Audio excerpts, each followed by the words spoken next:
आपको बेटा सबको सबके पास प्रैक्टिस बुक शेयर किया हुआ है मैम ने। बीपीपी की प्रैक्टिस बुक शेयर किया हुआ है क्या सबके पास, लेटेस्ट एडिशन? Yes sir. तो आपको उसमें बीपीपी की जो प्रैक्टिस बुक है,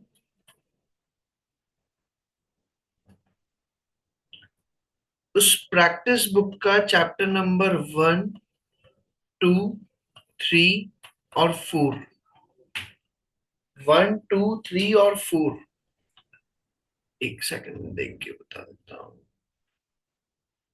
चलो, 1, 2, 3 और 4, इन 4 चैप्टर्स के क्वेश्चंस आपको कवर अप करने हैं। जो चैप्टर्स में पढ़ा चुका हूँ बेसिकली उन्हीं चैप्टर से रिलेटेड दिए हुए हैं। चैप्टर नंबर 1, 2, 3 और 4, एक सेकंड में देख लेता हूँ कौन कौन से चैप्टर के हो जाएंगे, just a minute.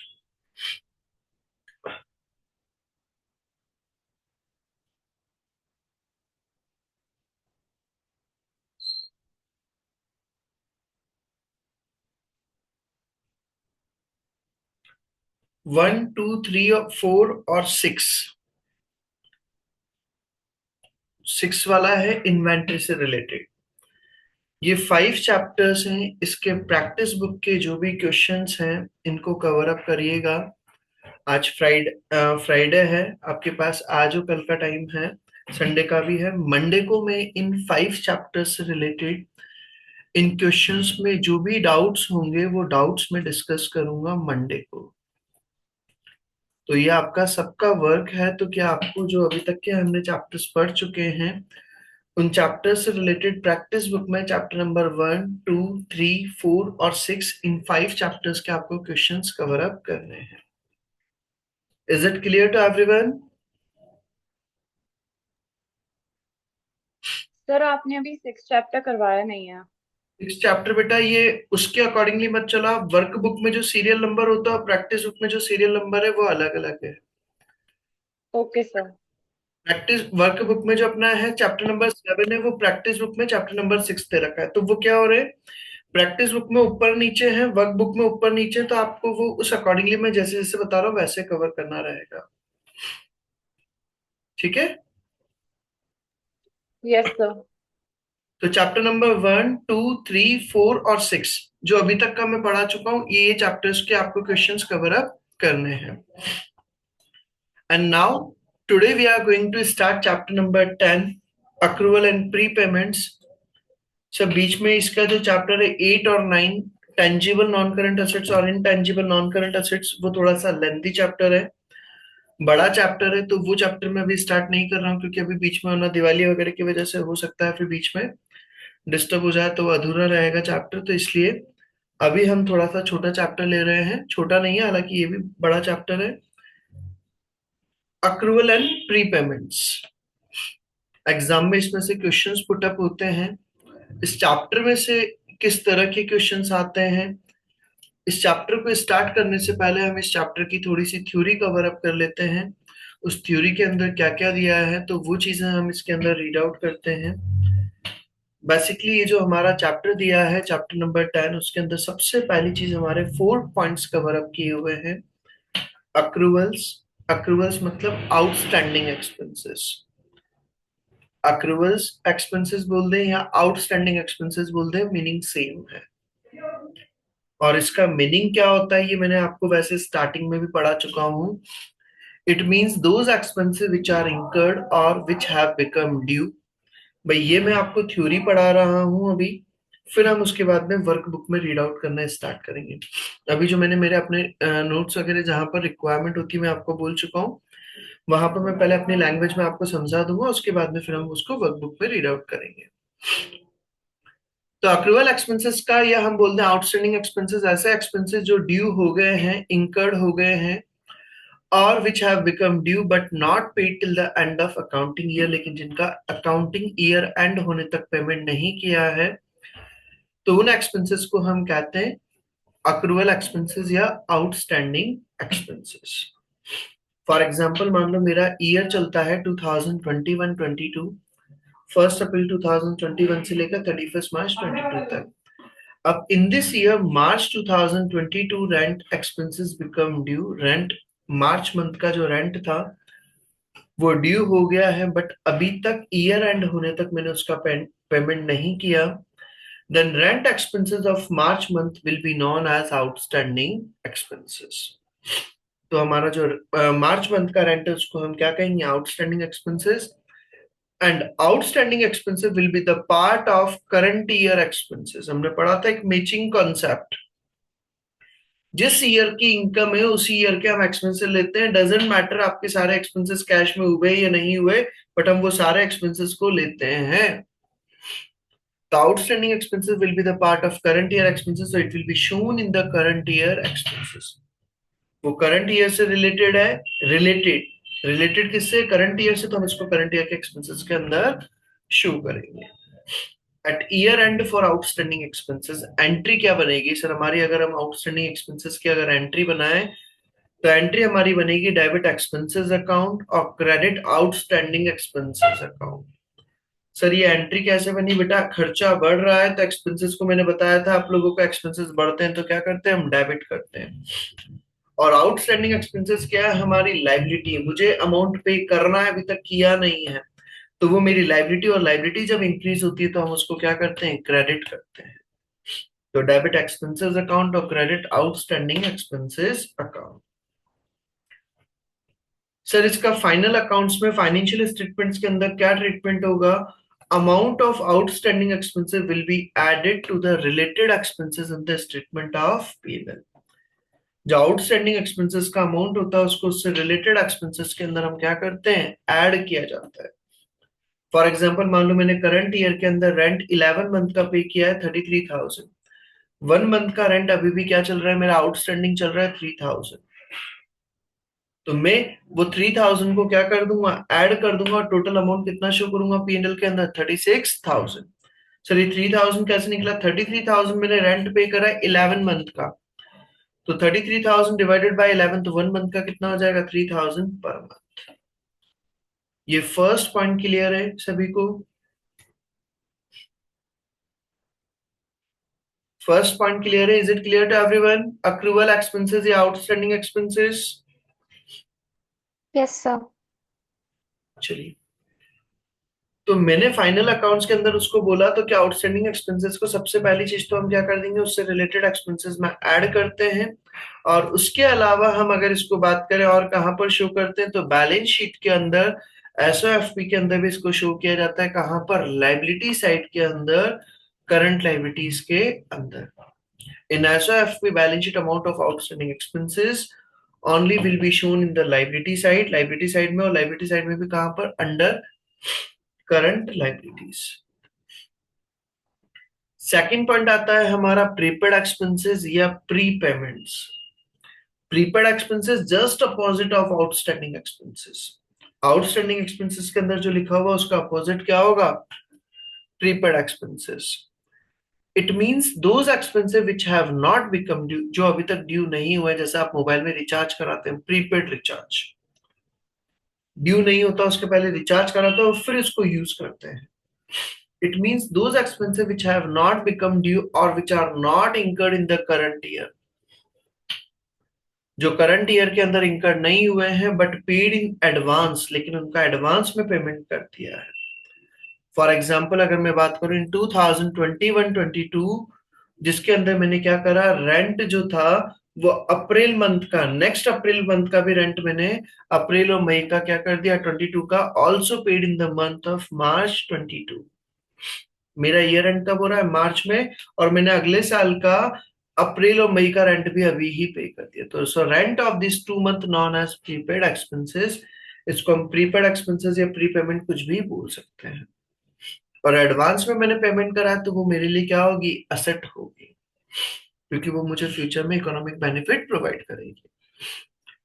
Prepaid expenses will be the part of assets, और एंट्री क्या बनती है हमारी, डेबिट प्रीपेड एक्सपेंसेस अकाउंट और क्रेडिट एक्सपेंसेस अकाउंट। सर कैसे, जो प्रीपेड एक्सपेंसेस है वो हमारी एसेट है, तो एसेट को हम क्या करेंगे, डेबिट करेंगे, और एक्सपेंसेस मेरे कम होंगे। सर कम क्यों हो रहे हैं, क्योंकि बेटा वो करंट ईयर से रिलेटेड नहीं है, वो किस ईयर से रिलेटेड है, नेक्स्ट ईयर से रिलेटेड। तो नेक्स्ट ईयर से रिलेटेड है तो इसलिए हम उसको क्या करते हैं, करंट ईयर के एक्सपेंसेस में से माइनस करके हम नेक्स्ट ईयर के एक्सपेंसेस में उसको शो करेंगे। तो करंट ईयर के एक्सपेंसेस में से वो क्या हो जाएगा, माइनस हो जाएगा। In the year 2021-22, rent of full year paid along with 3 month rent of next year। आपने करंट ईयर के अंदर नेक्स्ट ईयर के 3 मंथ का रेंट भी पे कर दिया। रेंट था 4,000 रुपीज पर मंथ, तो आपने टोटल रेंट पे कर रखा है 15 मंथ का 4,000 पर मंथ के अकॉर्डिंगली 60,000। तो जब आपने टोटल रेंट पे करा, एंट्री क्या करी होगी, डेबिट रेंट अकाउंट और क्रेडिट कैश अकाउंट। अब जो 3 मंथ का रेंट है हमें उसको कम करना है, तो कम करने के लिए हम क्या करेंगे, डेबिट प्रीपेड रेंट अकाउंट और क्रेडिट रेंट अकाउंट 4,000 इंटू 3, तो वो कितना हो जाएगा, 12,000 का फिगर है, वो हमारा किसी ईयर से रिलेटेड हो जाएगा, नेक्स्ट ईयर से related. Is it clear? Prepaid expenses का मीनिंग समझ में आ गया? सर इसका फाइनल अकाउंट्स में कैसे ट्रीटमेंट होगा, अब वो देख लेते हैं हम। तो in statement of P&L, amount of prepaid expenses will be deduct out of the related expenses. जो प्रीपेड एक्सपेंसेस होंगे उसको हम क्या करेंगे, करंट ईयर के एक्सपेंसेस में से रिमूव करेंगे, माइनस करेंगे, और नेक्स्ट ईयर के एक्सपेंसेस में हम क्या करेंगे, उसको प्लस करेंगे। तो नेक्स्ट ईयर का तो हम बना नहीं रहे, हम अभी करंट ईयर का बना रहे हैं। तो करंट ईयर में हम उसको क्या कर देंगे, माइनस कर दिया जाएगा। आउटस्टैंडिंग एक्सपेंसेस को प्लस करते हैं और प्रीपेड एक्सपेंसेस को माइनस करते हैं। बैलेंस शीट की अगर मैं बात करूं तो amount of prepaid expenses will be shown on the asset side of balance sheet under current assets. जो प्रीपेड एक्सपेंसेस होंगे उसको हम बैलेंस शीट में कहां पर शो करेंगे, असेट्स के अंदर, करंट असेट्स के अंदर शो किया जाएगा।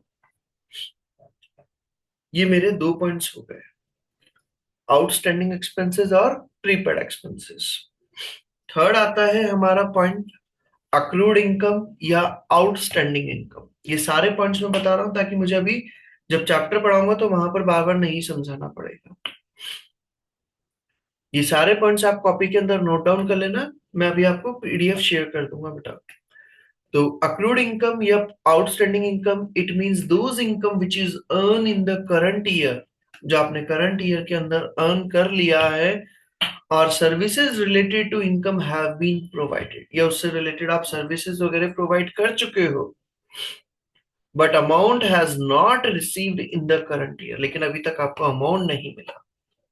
फॉर एग्जाम्पल मान लो मैंने अगर सपोज में प्रीवियस मंथ निकला है सितंबर मंथ, और मैंने उसके अंदर सर्विसेज तो दे दी है, मैंने पढ़ा तो दिया है, बट मान लो मुझे कोचिंग से अभी तक सैलरी नहीं मिली है। मैंने गुड सेल तो कर दिया बट अभी तक मुझे अमाउंट नहीं मिला है। तो वो जो इनकम है मेरी, वो इनकम मेरी क्या कहलाएगी, अक्रूड इनकम। कमा तो लिए, सर्विसेज तो दे चुका हूँ, गुड्स तो सेल कर चुका हूँ, बट अमाउंट अभी नहीं आया है, तो वो इनकम हमारी कहलाती है accrued income. Goods sold and profit earn on sales ₹2 lakh.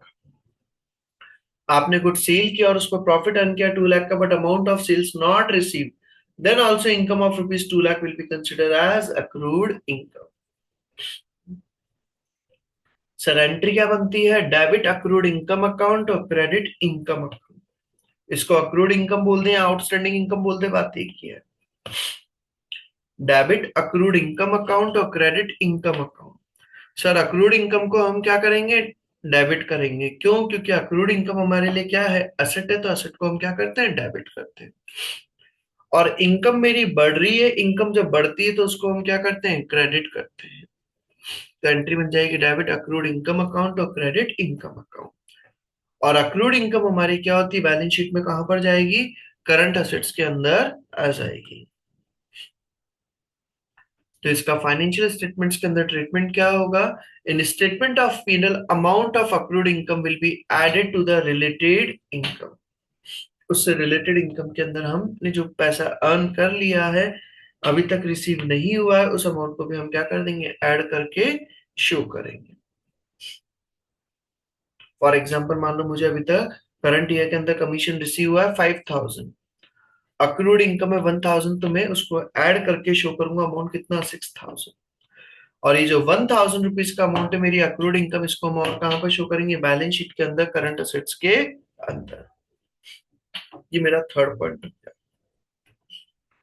outstanding expenses, prepaid expenses, or accrued income.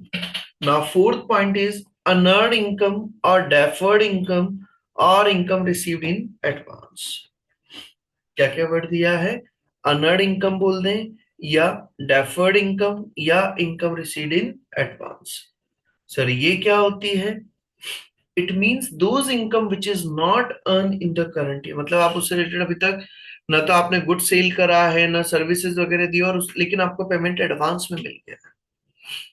For example मान लो मुझे कोई अर्जेंसी नीड आ गई थी, तो मैंने कोचिंग पर सर को बोला, सर मुझे अर्जेंट सैलरी की जरूरत है, तो मुझे आप कैन यू शेयर मी, या can you send me 50,000 rupees as advance.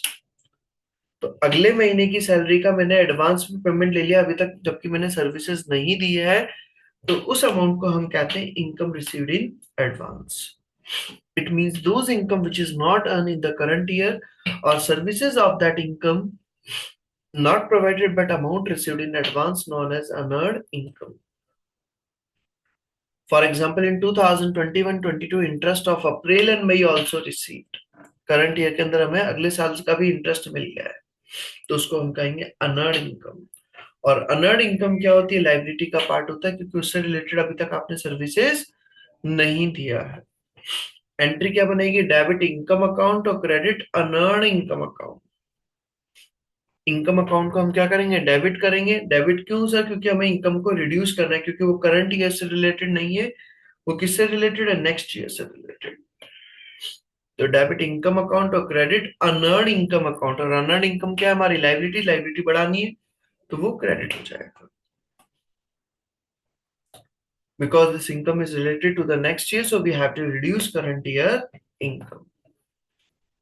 सब फाइनेंशियल स्टेटमेंट्स के अंदर क्या ट्रीटमेंट होगा इसका? तो फाइनेंशियल स्टेटमेंट्स के अंदर ट्रीटमेंट क्या होगा?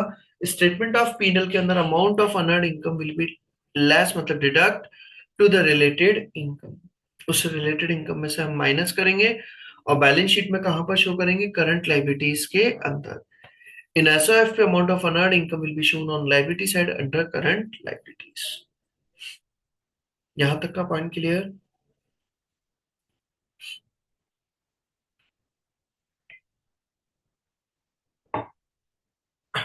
यहां तक के पॉइंट में कोई डाउट है बेटा? So please explain it again. 4 points पढ़े हैं हमने अभी तक. क्या क्या? सबसे पहला पॉइंट बताया मैंने, आउटस्टैंडिंग एक्सपेंसेस.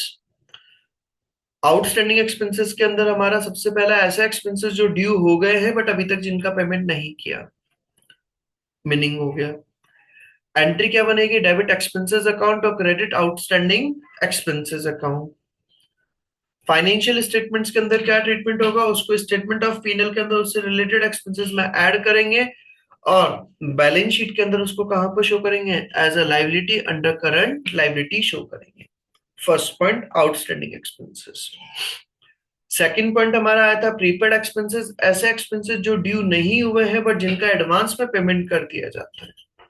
जो ड्यू नहीं हुए हैं बट जिनका एडवांस में पेमेंट कर दिया जाता है, तो उन एक्सपेंसेस को हम कहते हैं प्रीपेड एक्सपेंसेस. और प्रीपेड एक्सपेंसेस के केस में हम एंट्री क्या करेंगे? डेबिट प्रीपेड एक्सपेंसेस अकाउंट और credit expenses account. Financial statements के अंदर क्या ट्रीटमेंट होगा? इसको एक्सपेंसेस को हम क्या करेंगे? रिड्यूस करेंगे, कम करेंगे. क्यों? क्योंकि वो नेक्स्ट ईयर से रिलेटेड, इसलिए हम करंट ईयर के एक्सपेंसेस को कम कर देंगे.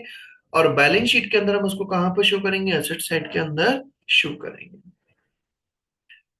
थर्ड हमारा आया था अक्रूड इनकम. ऐसी इनकम जो आपने अर्न कर ली है, उससे रिलेटेड आप गुड्स सेल आउट कर चुके हैं, सर्विसेज दे चुके हैं, बट अभी तक वो अमाउंट रिसीव नहीं हुआ है, तो उस इनकम को हम कहते हैं अक्रूड इनकम.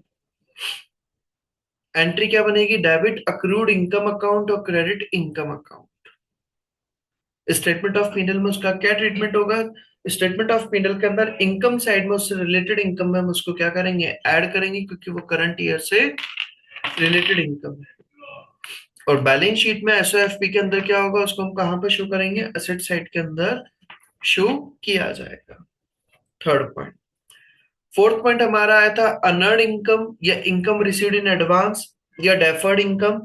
ऐसी इनकम जो अभी तक आपने उससे रिलेटेड सर्विसेज नहीं दी है बट आपको पेमेंट एडवांस में मिल जाता है, तो उस इनकम को हम कहते हैं अनअर्न्ड इनकम. एंट्री क्या बनती है? डेबिट इनकम अकाउंट और क्रेडिट अनअर्न्ड इनकम अकाउंट, क्योंकि हमारी अनअर्न्ड इनकम क्या है? हमारी एक लाइबिलिटी है। इसको हम पीएनएल में क्या करेंगे? उससे रिलेटेड इनकम में से हम क्या कर देंगे? माइनस कर देंगे, और बैलेंस शीट के अंदर हम उसको कहां पर शो करेंगे? लाइबिलिटी साइड के अंदर शो किया जाएगा। होपफुली ये चारों पॉइंट समझ में आगे होंगे बेटा सभी को। Yes sir. किसी को भी अगर डाउट हो तो बोले बेटा इन 4 पॉइंट्स में।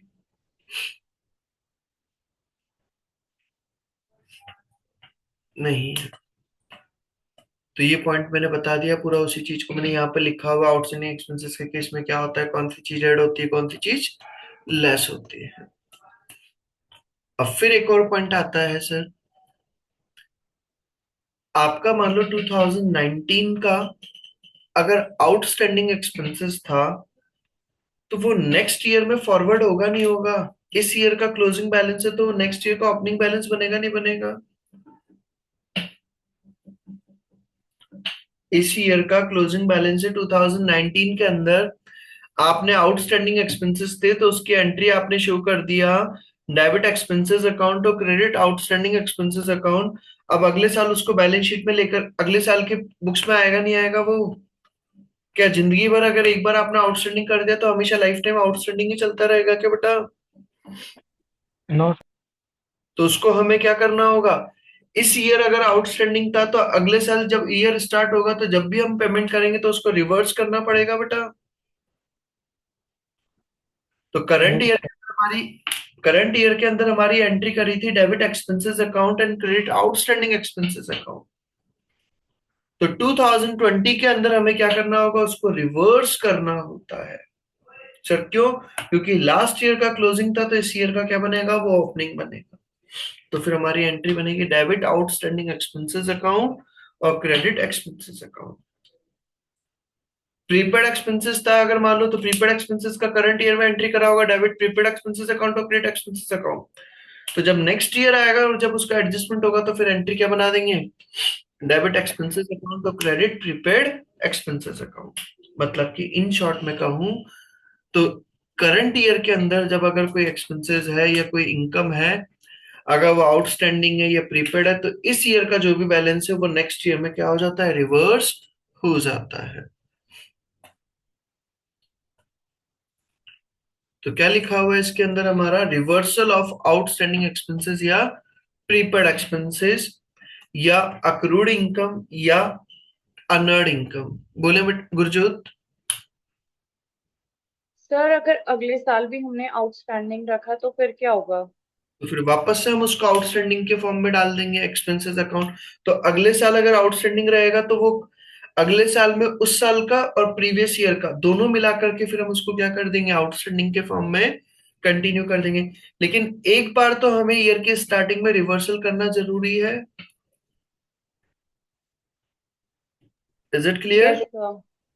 चलिए, तो मैं सिंपल सा पॉइंट बोल रहा हूं, जब भी हमारे एक्सपेंसेस होते हैं, outstanding expenses, prepaid expenses, accrued income, deferred income, इस ईयर का जो क्लोजिंग बैलेंस है उसको हमें नेक्स्ट ईयर में क्या करना होता है? रिवर्सल करना होता है। बिल्डिंग रेंट का एक्सपेंसेस था मार्च 2022 का, नहीं पे करा था मार्च में। So in this year rent of March expenses shown as outstanding expenses, so in the next year it will be reverse when actual payment made और रिसीव्ड। जैसे अपन ने आउटस्टैंडिंग एक्सपेंसेस की क्लोजिंग एंट्री करा था debit expenses account और credit outstanding expenses account, तो जब नेक्स्ट ईयर आएगा तो उसकी हम रिवर्स एंट्री करेंगे डेबिट आउटस्टैंडिंग एक्सपेंसेस अकाउंट और credit expenses account. Prepaid expenses के केस में हमने एंट्री पढ़ा था डेबिट प्रीपेड एक्सपेंसेस अकाउंट और क्रेडिट एक्सपेंसेस अकाउंट। तो नेक्स्ट ईयर में क्या बन जाएगी? Reverse entry debit expenses account और credit prepaid expenses account. Accrued income के केस में हमने एंट्री पढ़ा था डेबिट अक्रूड इनकम अकाउंट और क्रेडिट इनकम अकाउंट। तो नेक्स्ट ईयर में वो रिवर्सल होकर के एंट्री क्या बन जाएगा? डेबिट इनकम अकाउंट और credit accrued income. Unearned income के केस में हमने एंट्री करा था डेबिट इनकम अकाउंट और क्रेडिट अनर्ड इनकम अकाउंट। तो नेक्स्ट ईयर में एंट्री बन जाएगा डेबिट अनर्ड इनकम अकाउंट और क्रेडिट इनकम अकाउंट। ये टॉपिक समझ में आ गया है बेटा? Reversal,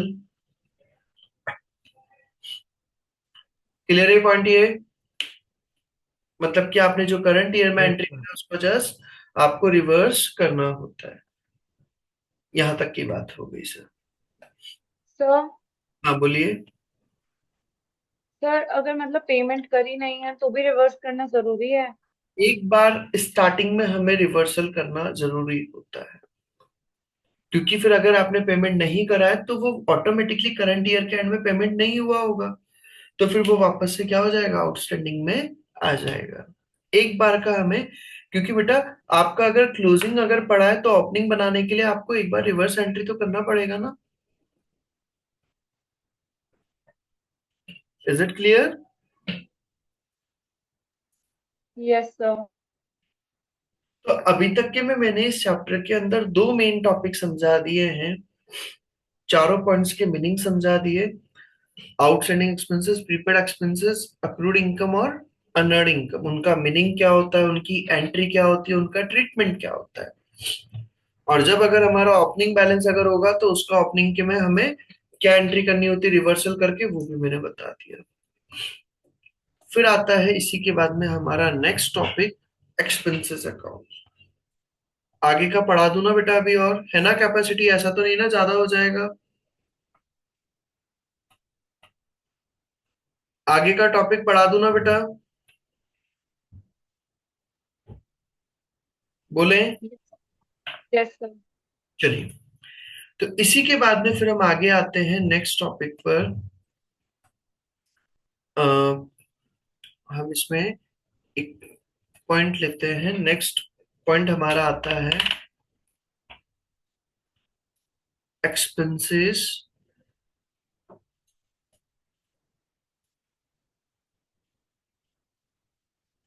account.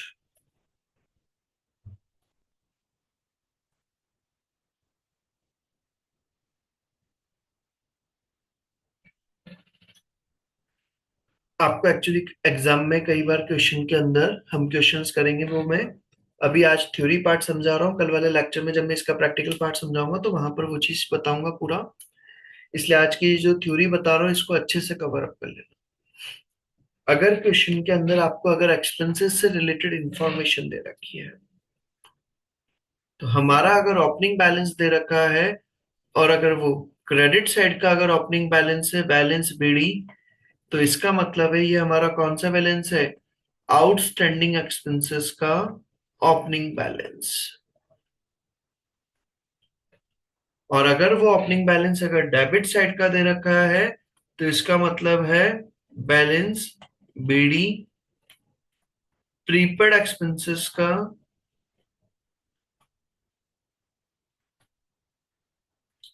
Opening balance. ये फर्स्ट पॉइंट क्लियर है क्या? आउटस्टैंडिंग एक्सपेंसेस का हमारा ओपनिंग बैलेंस किधर आएगा, क्रेडिट साइड में। क्यों? क्योंकि वो लाइबिलिटी है। प्रीपेड एक्सपेंसेस का ओपनिंग बैलेंस किधर आएगा, डेबिट साइड में, क्योंकि वो हमारी एसेट है। नेक्स्ट थिंग, जब आपका क्लोजिंग बैलेंस की अगर मैं बात करूं तो क्लोजिंग बैलेंस क्या होगा, जस्ट अपोजिट।